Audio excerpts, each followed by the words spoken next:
Briefing করছেন, আমরা সরাসরি সেখানে চলে যাব। 20 ডিসেম্বর 2025 খ্রিস্টাব্দ আনুমানিক রাত 3 ঘটিকায় ময়মনসিংহ জেলার ভালুকা থানাধীন স্কয়ার মাস্টারবাড়ি এলাকায় অভিযান পরিচালনা করে অভিযুক্ত 1 মোহাম্মদ লিমন সরকার, মোহাম্মদ তারেক হোসেন, মোহাম্মদ মানিক মিয়া, মোহাম্মদ ইরশাদ আলী, নিজুমউদ্দিন, আলমগীর হোসেন, মোহাম্মদ মিরাজ হোসেন আকন সহ মোট 7 জনকে গ্রেপ্তার করতে সক্ষম হয়। পরবর্তী আইনানুগ ব্যবস্থা প্রক্রিয়াধীন রয়েছে। আপনাদের ধন্যবাদ।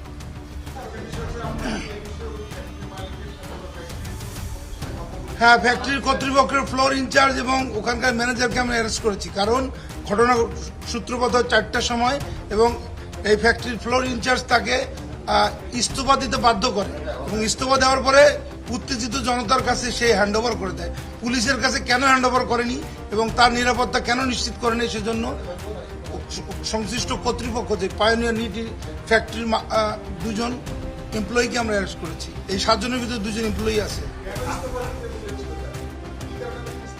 ইস্তফা দিতে বলেছিল যে স্থানীয় জনতা সে নাকি মহানবী, হ্যাঁ তখন ভিতরে ছিল, ওই মহানবী সাল্লাল্লাহু আলাইহি সাল্লাম নামে কটূক্তি করছে এবং লোকজন তাকে প্রেসার ক্রিয়েট করতেছিল, সে এখানে থাকতে পারবে না, সেজন্য তাকে ইস্তফা দিতে বাধ্য করছে।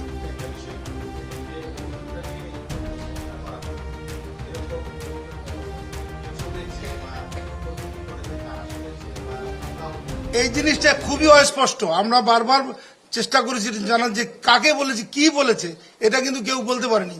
এবং আমার মনে হয় যে উত্তেজিত জনতা আর কোনো প্রিভিয়াস এনিমিটি কারোর সাথে কোনো ছিল কিনা সেটাও আমরা তদন্ত করে দেখব।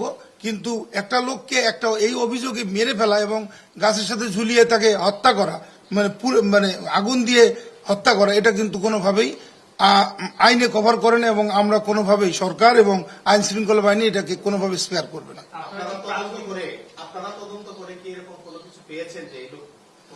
আমাদেরকে তদন্ত করার সুযোগ দিতে হবে, কারণ তদন্ত তো এটা তো থানা তদন্ত করবে, আমরাও ছায়া তদন্ত করব।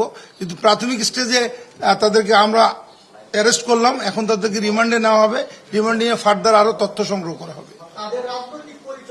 কোন রাজনৈতিক পরিচয় আমরা এখন পর্যন্ত জানি নাই। হতে পারে, এখন পর্যন্ত বলা যাচ্ছে না, বাট মহানবী সাল্লাল্লাহু আলাইহি সাল্লামকে এবং ধর্ম নিয়ে যে কটূক্তির ব্যাপারটা, সেটা আমরা যোগাযোগ মাধ্যমে জানতে পারি এবং এই কারণেই তাকে হত্যা করা হয়েছে, এটাও যোগাযোগ মাধ্যমে, সামাজিক যোগাযোগ মাধ্যমে আমরা জানতে পারি। একটি বিষয় পরিষ্কার করবেন যে 7 জনকে আপনারা গ্রেফতার দেখিয়েছেন এখন পর্যন্ত, মূলত প্রথমে সূত্রপাতটা কি নিয়ে হয়েছিল, কার সাথে হয়েছিল, এমন কিছু কি জানতে পেরেছেন কিনা?